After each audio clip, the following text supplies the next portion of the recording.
AI this, AI that. I get it. I'm so sick of people telling me to just use AI. But weirdly enough, Wix's new AI website builder really works for me. It's called Wix Harmony. And here's the thing, I get to choose how to use AI. I get everything I need to create a website. And I can either have Aria, my AI agent, design things for me, or I can edit things myself. Try it for free at wix.com/harmony. Welcome back to the Peak Performance Podcast. I am Brad Young, and this is episode 99. No guests today, no interviews, just you, me, and the truth about what it takes to perform at the highest level the American federal law enforcement world demands.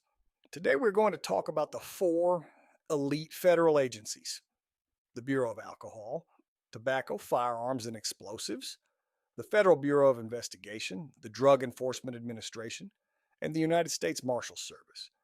We're going to break down what makes each one unique, what they demand from candidates physically and mentally, and exactly how you, the average civilian, can build yourself into the kind of person who walks into a federal fitness test and dominates it. This episode reads like a book. Grab a notebook, settle in. This one is for the people who are serious.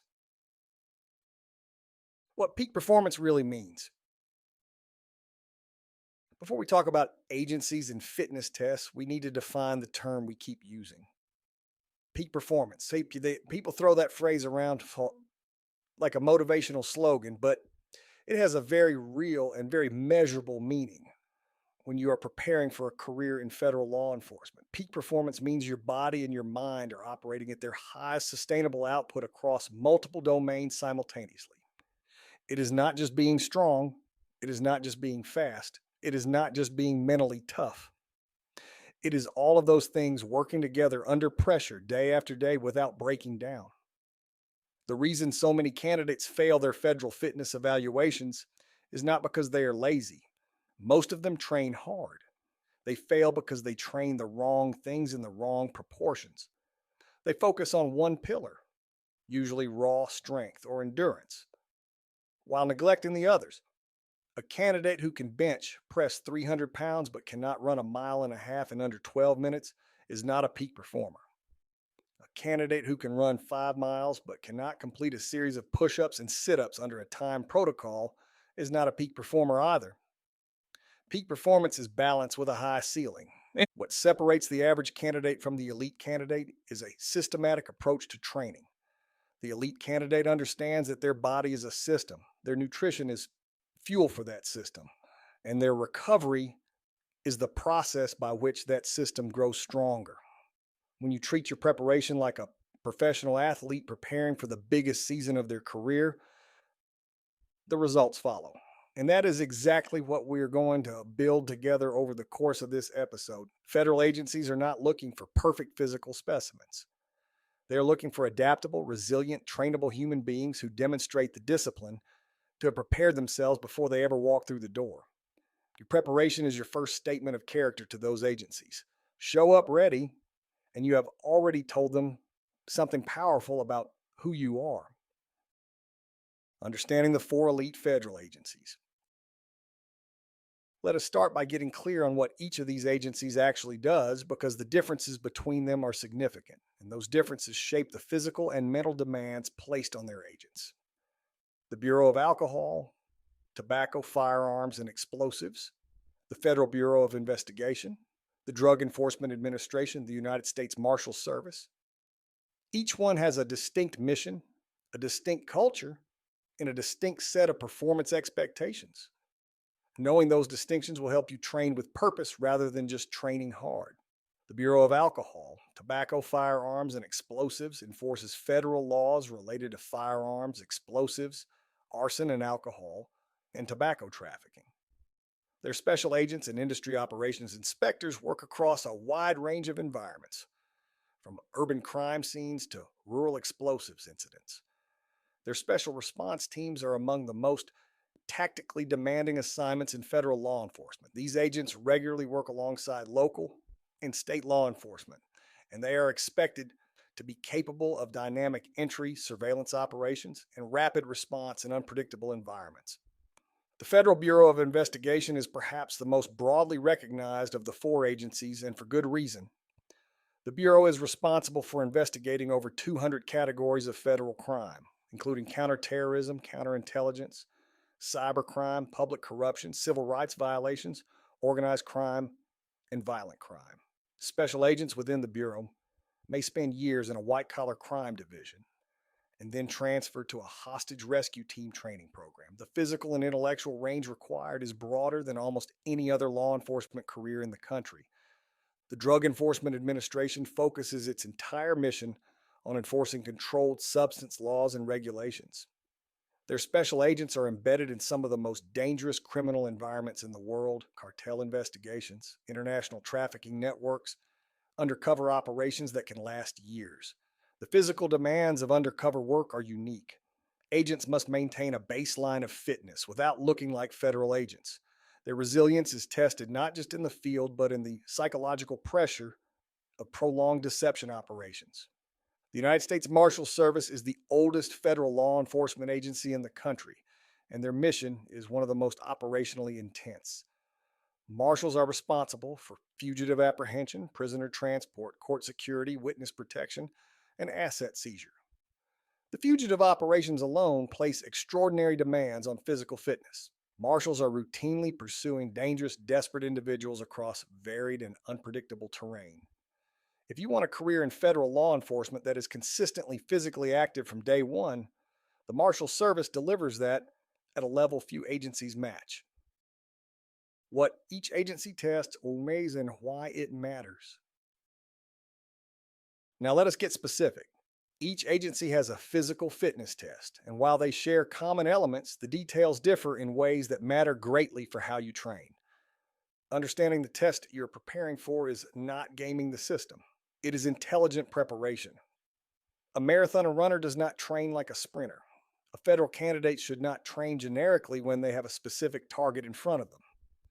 The Bureau of Alcohol, Tobacco, Firearms, and Explosives uses a fitness assessment that evaluates cardiovascular endurance, upper body strength, and core endurance.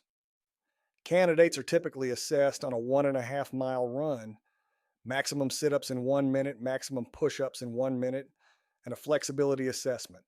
Each component is scored, and scores are evaluated by age and gender. What makes the test meaningful is not the individual events. It is demonstrating that you have a baseline of functional fitness across all domains. No single event will carry you. You must be competent across the board. The Federal Bureau of Investigation uses one of the most comprehensive fitness assessments in federal law enforcement. The Bureau's physical fitness test includes a 300-meter sprint, maximum push-ups without a time limit, a 1.5 mile run, and maximum sit-ups in 1 minute. Each event is scored on a point scale, and candidates must achieve a minimum score on each event while also reaching a minimum total composite score. The sprint tests explosive speed and anaerobic capacity. The push-ups test muscular endurance. The run tests aerobic base. The sit-ups test core endurance.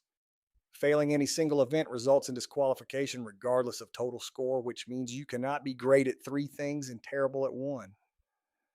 The Drug Enforcement Administration's fitness assessment is similar in structure to other federal standards, but is administered as part of a broader evaluation process at the Basic Agent Training Program in Quantico, Virginia. Candidates are expected to demonstrate cardiovascular endurance, strength, and functional movement capacity.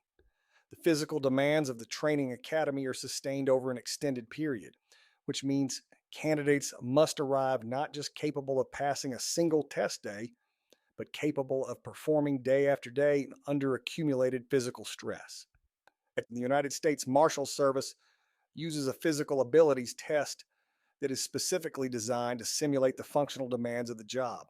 The test includes a series of exercises performed in sequence with minimal rest, testing agility, upper body strength, core strength, and cardiovascular endurance in an integrated format. The structure of the test, moving from exercise to exercise without extended recovery, is a deliberate reflection of what marshals face operationally. Fugitive apprehension is not a one-event sport. It is a multi-demand physical challenge, and the test reflects that reality. building the foundation, the training philosophy every candidate needs. Here's where we get to the heart of what this episode is about. You are an average person. You may not have a background in organized athletics. You may not have access to a specialized coach or a high-performance training facility. What you do have is time, willingness, and this roadmap. And I want to be honest with you right now, that is enough. The candidates who show up to federal fitness evaluations and perform at the highest level are not genetic freaks. They are disciplined people who followed a smart plan consistently over a long period of time. That is a skill you can develop regardless of where you're starting from today. The foundation of your training philosophy should be built on 4 pillars. The first pillar is cardiovascular endurance. Every federal agency test includes a sustained running component. Your ability to run a mile and a half or further at a competitive pace is non-negotiable. If you cannot currently run a mile without stopping, start there. Walk and run intervals 3 to 4 days per week, gradually extending the running intervals and shortening the walking intervals over a period of weeks. Your aerobic base is the bedrock everything else is built upon. The second pillar is muscular endurance. Notice that word endurance, not strength. The tests are not asking you to lift a heavy weight one time. They are asking you to perform body weight movements repeatedly under time pressure. Push-ups, sit-ups, pull-ups, these are endurance events. Train them like endurance events. High repetitions, short rest periods, progressive volume over time. 3 to 4 days per week dedicated to calisthenics will transform your muscular endurance in a matter of months. The third pillar is explosive power, the sprint element in the Bureau's test, the agility components in the Marshall's test. These demand anaerobic power, the ability to accelerate hard and sustain speed over short distances. Sprint intervals, box jumps, broad jumps, and agility ladder work all build this quality. 2 sessions per week dedicated to explosive movement is sufficient to develop meaningful power without overtaxing your recovery capacity. The fourth pillar is functional flexibility and injury resilience.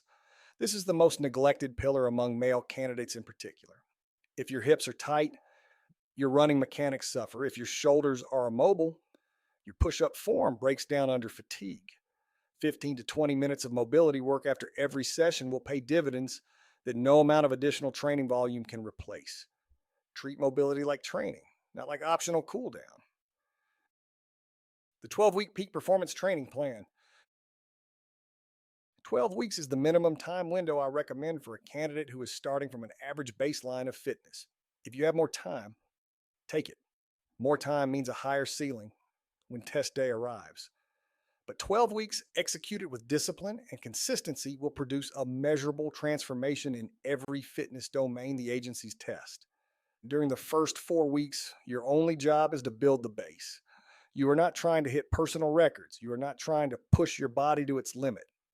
You are building the aerobic and muscular foundation that everything else will sit on. Run 4 days per week at a conversational pace, meaning you can hold a conversation while running.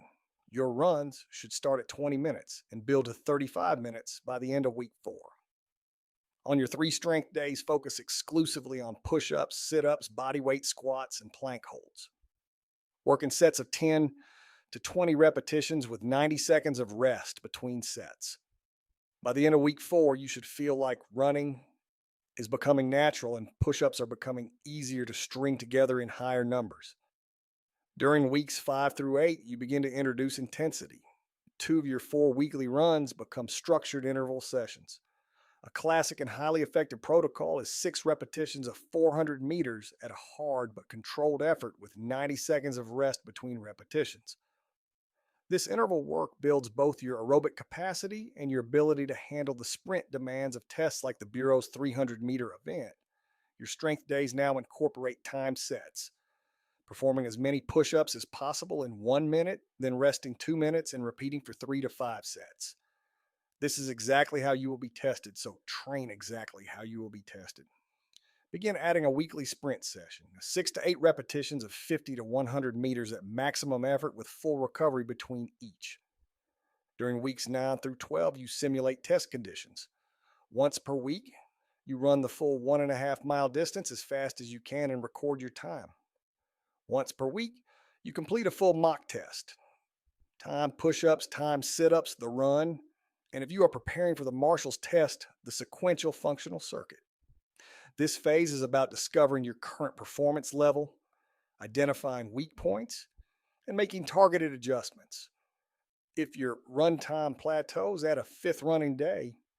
If your push up numbers stall, add a fourth calisthenics session. That the plan is a framework, not a prison. Intelligent adaptation based on your results is a feature, not a flaw.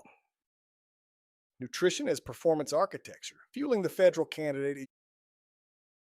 You can train perfectly and eat poorly, and you will never reach peak performance. That is not an opinion. That is physiology. Nutrition is not supplementary to your training program.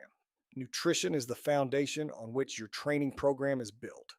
The food you eat determines how well you recover from sessions, how much energy you have to perform in sessions, and how your body composition responds to the stress of progressive training over 12 weeks. Let me give you a framework that is practical, sustainable, and grounded in what actually works for people in physical, demanding careers. The first nutritional principle for a federal candidate is adequate protein intake. Protein is the building block of muscle tissue repair and growth. When you perform push-ups and sprint intervals and run 4 days a week, you are creating microscopic damage in your muscle fibers. Protein is what your body uses to repair that damage and make those fibers stronger. A practical target for a training candidate is between 0.8 and 1 gram of protein per pound of body weight per day. For a 180-pound candidate, that means between 144 and 180 grams of protein daily. Distribute that intake across 3 to 4 meals, and you will consistently meet the target without ever forcing yourself to eat uncomfortably large amounts in a single sitting. The best whole food protein sources for candidates on a training budget are eggs, chicken breast, canned tuna, Greek yogurt, cottage cheese, ground beef, and legumes like lentils and black beans. These foods are affordable, widely available, and extraordinarily effective. If your budget and lifestyle allow for it, a high-quality whey protein or plant-based protein powder can make it easier to hit your daily target, particularly in the 30 to 60-minute window after a training session when your muscles are most receptive to protein intake. The second nutritional principle is carbohydrate timing. Carbohydrates are your primary fuel source for the kind of high-intensity aerobic work that federal fitness tests demand. The mistake most candidates make is either avoiding carbohydrates entirely out of misguided dietary fear or eating them indiscriminately without timing them around training. The smart approach is to consume the majority of your daily carbohydrate intake in the meals before and after your training sessions. Before training, a moderate serving of complex carbohydrates like oatmeal, sweet potato, or brown rice provides sustained energy without a blood sugar crash mid-session. After training, those same sources help replenish muscle glycogen and accelerate recovery. The third principle is hydration, and I will make this as simple as possible. Drink water constantly. Aim for a minimum of half an ounce of water per pound of body weight per day, and increase that target significantly on training days and in hot environments. Dehydration of even 2% of body weight has measurable negative effects on endurance performance and cognitive function. On a test day, you cannot afford either. Start every morning with 16 ounces of water before coffee or food, and keep a water bottle within reach throughout every waking hour. Recovery is not optional. The science of getting stronger.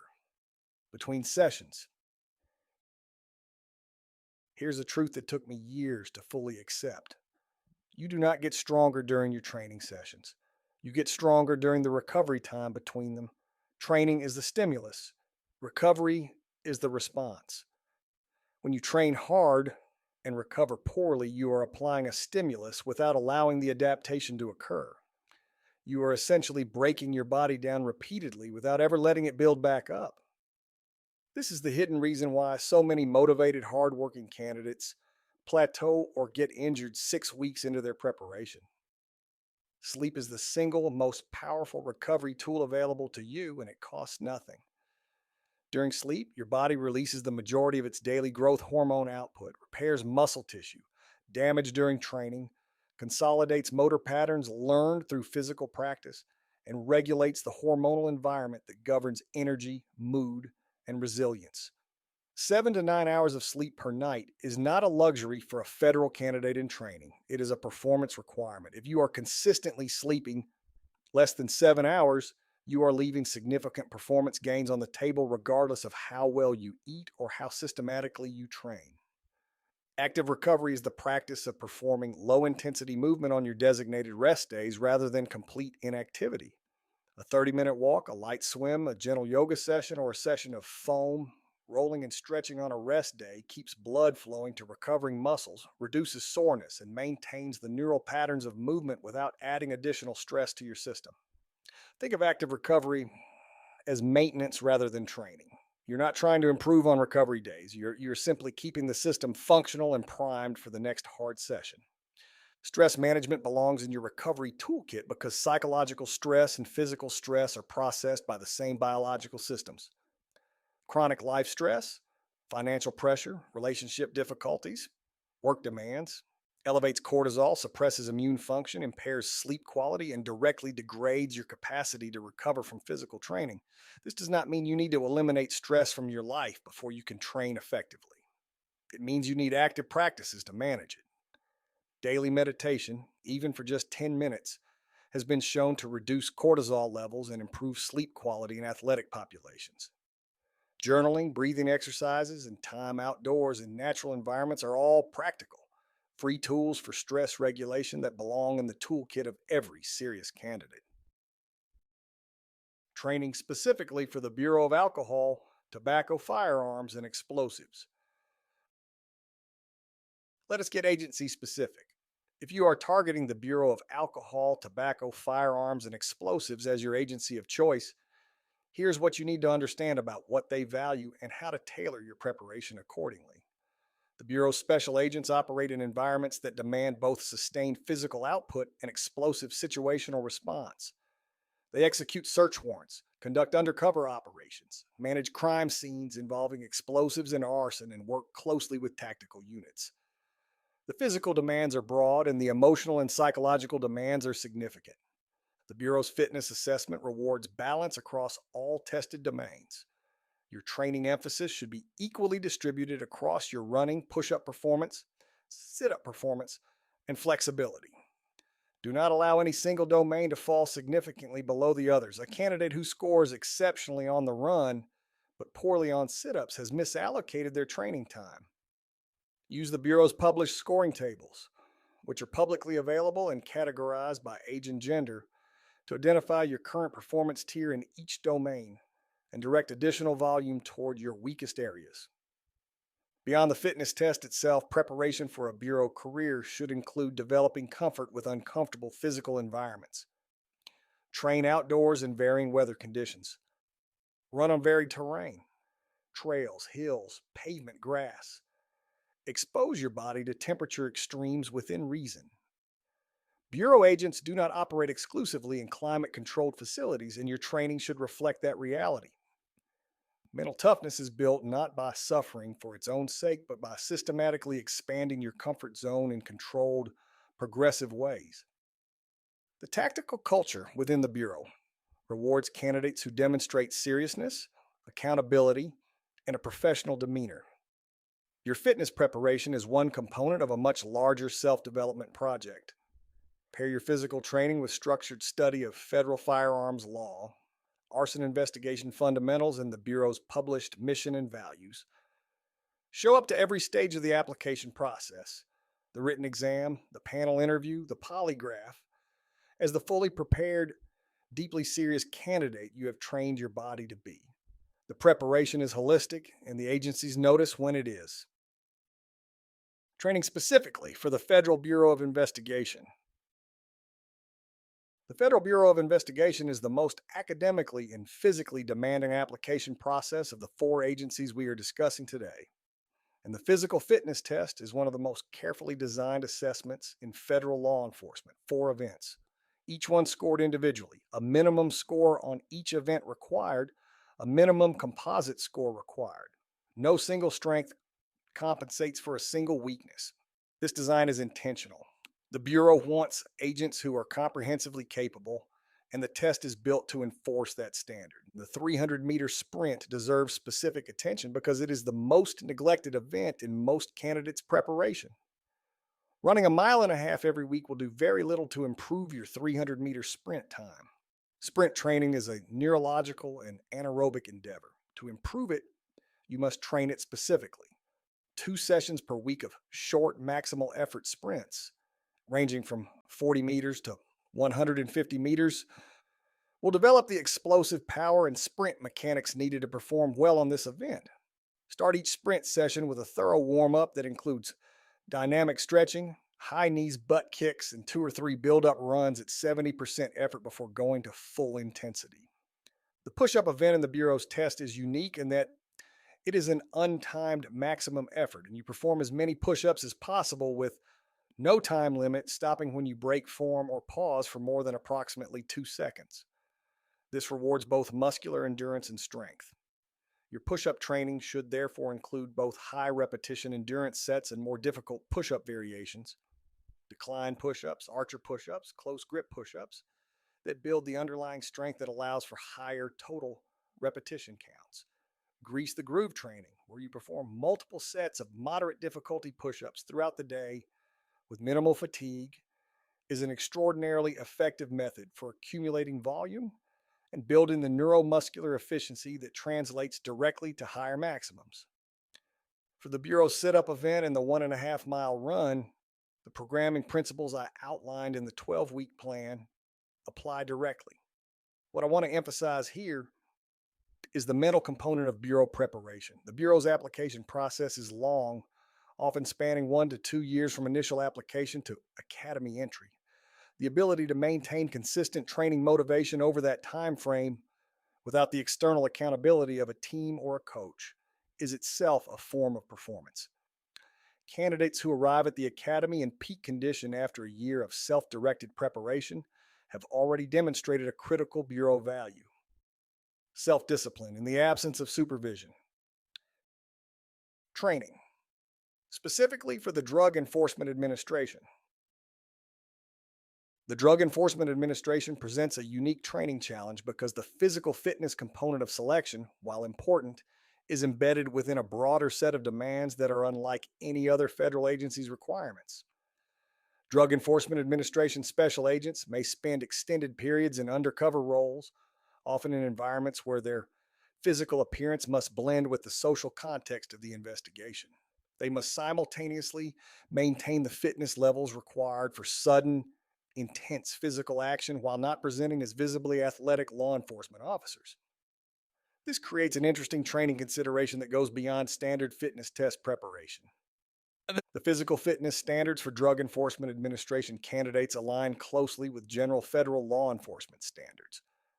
Cardiovascular endurance, upper body strength, core endurance, and functional movement. Your 12-week base plan is directly applicable. What differs in the context of Drug Enforcement Administration preparation is the emphasis on sustained performance under psychological stress and the need for an exceptional aerobic base, because the training academy and field assignments are characterized by extended periods of moderate intensity activity interspersed with moments of extreme intensity. For the Drug Enforcement Administration candidate, I want to specifically discuss the concept of stress inoculation through training. The academy and field experience will expose you to situations of genuine psychological pressure and interrogation simulations, confrontational training scenarios, sleep-deprived decision-making exercises. The best preparation for these experiences is to deliberately create manageable versions of psychological discomfort in your training environment. This means training when you are tired. It means completing your runs at the end of a long day rather than only in the comfortable morning hours. It means holding that last set of push-ups when your muscles are burning and your mind is telling you to stop. Every time you override that mental stop signal in training, you are building the neurological circuitry that will allow you to do the same in a high-stakes operational environment. Drug Enforcement Administration agents often work in international environments and must maintain their physical and mental performance across time zones, in unfamiliar climates, and without the controlled training environments they establish during preparation. Building outdoor training into your program from the beginning, trail running, outdoor calisthenics, training in heat and cold, develops the adaptability that field operations demand. The agent who can only perform when conditions are ideal is a liability. The agent who performs regardless of conditions is an asset. Train for the latter. Training specifically for the United States Marshals Service. The United States Marshals Service is operationally unique among the four agencies in that their physical demands begin immediately and remain consistently high throughout a career. Marshals are not primarily investigative agents who occasionally encounter physical situations. They are operational officers who regularly engage in foot pursuits, prisoner control, building searches, and high-risk arrest operations as core job functions. The physical fitness test they use, a sequential multi-exercise circuit, reflects this reality, and your training must reflect it too. The Marshals Physical Abilities Test moves candidates through a series of exercises in sequence with minimal rest between events. This is a functional fitness assessment, meaning it tests how well you can perform physical work across multiple muscle groups when fatigued. The individual exercises are not dramatically harder than what other agencies test. The challenge is the cumulative nature of the assessment, performing at your best on the final event when you have already expended energy on every preceding event. Candidates who train individual components in isolation and never practice sequential fatigue will be surprised and disadvantaged on test day. The training prescription for a Marshals candidate includes a specific emphasis on circuit training, combining cardio and strength events in sequence without extended rest. 3 days per week, replace your isolated strength training sessions with circuit workouts. A sample circuit might include 1 minute of push-ups, immediately followed by 1 minute of sit-ups, immediately followed by a 400-meter run at hard effort, immediately followed by 1 minute of squat jumps. Rest 2 minutes and repeat the full circuit 3 to 5 times. This is hard. It is supposed to be hard. It is preparing you for a test that is hard and a job that is hard. Beyond the fitness test, Marshals candidates should develop comfort with the specific physical skills of fugitive operations. Study movement through varied environments. Practice navigating obstacles at speed. If you have access to a gym with climbing walls, rope climbs, or obstacle course elements, incorporate them regularly. The Marshals Service does not pursue fugitives on flat, smooth tracks. They pursue them through buildings, over fences, across fields, and up stairwells. Your body should be comfortable with all of it before you ever put on a badge. The mental game. What separates good candidates from great ones? I've talked about the physical training. I've talked about nutrition and recovery. Now I want to talk about the element that most training guides omit entirely, the mental performance component. Because here's the truth. On test day, among the group of candidates who have all physically prepared adequately, the ones who perform at the top are not the ones with the best genetics or the most impressive training logs. They are the ones who have prepared their minds as deliberately as they have prepared their bodies. Mental performance for a federal candidate comes down to several trainable skills. The first is arousal regulation, the ability to manage your nervous system state before and during high-pressure performance situations. Most candidates arrive at a fitness test in a state of over-arousal. Heart rate is elevated before the first event even begins. Muscles are tense. Breathing is shallow. This physiological state, if unmanaged, degrades performance by accelerating fatigue and disrupting movement mechanics. The antidote is a structured pre-performance routine that you have practiced hundreds of times before test day. Controlled breathing, specifically the 4-count inhale, hold 4-count exhale pattern, activates the parasympathetic nervous system and brings arousal to an optimal level within minutes. Pair it with a brief physical warm-up and a mental rehearsal of performing each event successfully, and you arrive at the starting line ready rather than rattled. The second mental skill is attentional focus, the ability to direct your attention precisely where it needs to be during performance. During the run, your attention should be on your breathing rhythm and your form, not on your time or on what other candidates are doing. During push-ups, your attention should be on maintaining a tight core and full range of motion, not on counting how many are remaining. Process focus rather than outcome focus produces better performance and is a learnable skill. Practice it during every training session. Each session becomes an opportunity to develop your attentional discipline, not just your physical capacity. The third mental skill is persistence under discomfort. Every federal fitness test includes a moment, usually in the final third of the run or in the last 30 seconds of the timed push-up set, where your body is sending urgent signals to slow down or stop. Your ability to override those signals, not recklessly, but with the knowledge that you have trained beyond that point and the discomfort is temporary, is the defining characteristic of peak performers at every level. Build that skill incrementally in training. Regularly push slightly beyond the point where you want to stop. Not to injury, but to voluntary discomfort. Over weeks and months, your tolerance for productive discomfort expands, and what once felt like an impossible demand becomes a manageable challenge. The final 8 weeks before your test, sharpening the sword. If your fitness test is 8 weeks away, the nature of your preparation shifts. You are no longer building the base. The base is built. Now you are sharpening. The final 8 weeks of preparation are about peak performance timing, refining weak points, building confidence through simulated test performance, and managing your body so that it arrives on test day in the best possible condition. In weeks 1 through 4, this final phase, maintain your training volume, but increase your specificity. Perform a full mock fitness test once per week, replicating the exact conditions of your target agency's assessment as closely as possible. Record your scores, track your progress, identify which events are improving and which are stagnating. For any event where you are not improving at the rate you need, add one additional targeted session per week dedicated exclusively to that event. If your run time is stalling, add a tempo run, sustained effort at a pace slightly faster than comfortable, maintained for 20 to 30 minutes.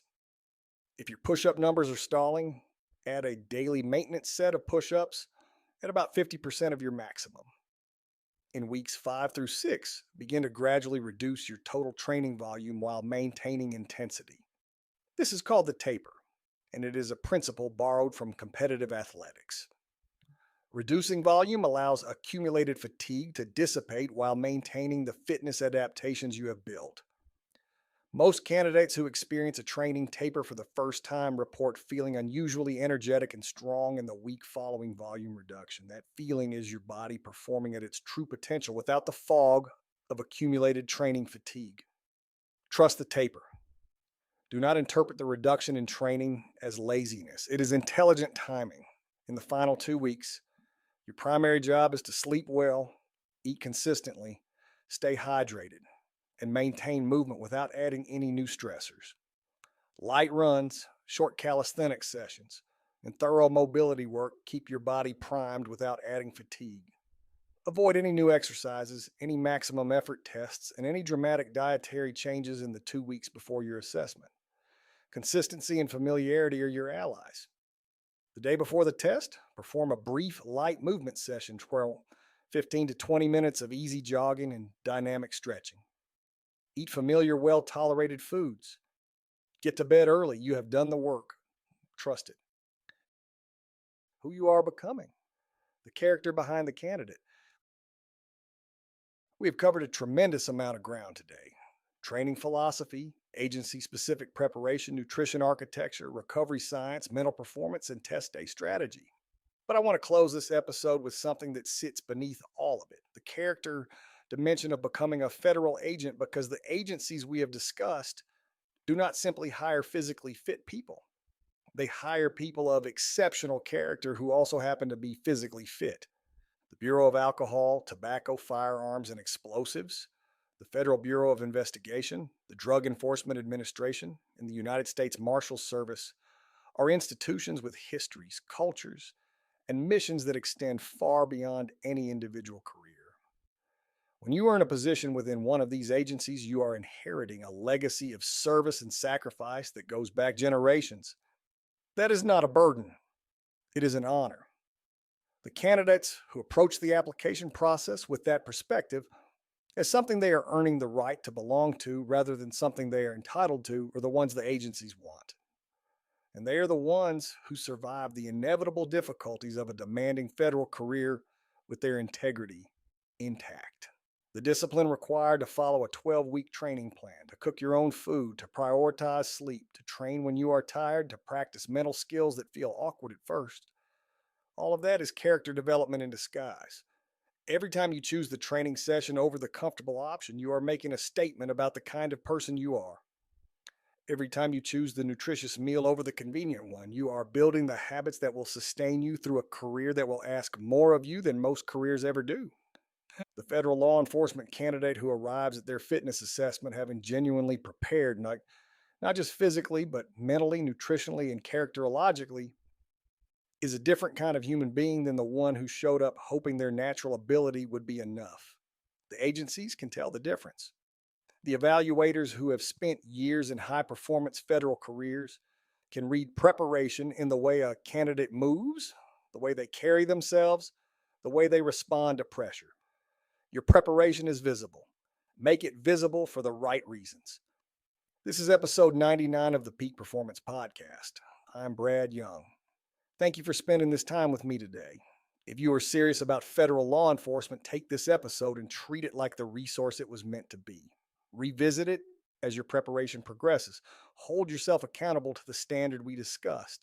And when you walk into that testing facility, having done the work, remember that you have already answered the most important question any agency will ever ask of you. Not the one on the application form, but the one you answered in the quiet moments of your training. The question of whether you are willing to do what it takes. You answered it. Now go show them.